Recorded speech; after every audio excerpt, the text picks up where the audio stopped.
এর মাঝে আপনারা একটা কাহিনী বোধহয় নিশ্চয়ই শুনছেন, সেটা হলো গাইবান্ধায়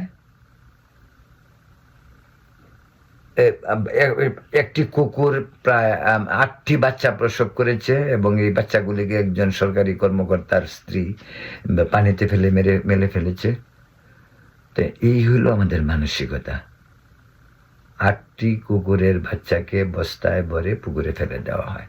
যাই হোক, তারপর তার জেল জেল জেল এখানে জেল বা মামলা সবচেয়ে বড় কথা না, বিষয়টা মানসিকতার। আমরা কত অমানবিক। আমরা একটি পশুর সাথেও, আমরা মানুষের সাথে মানুষ সমান, আমরা পশুর সাথেও অমানবিক। একটি কুকুর 8টি বাচ্চা নবজাত, ওদেরকে বস্তায় ভরে পুকুরে ফেলে দেওয়া, সেও একজন মা।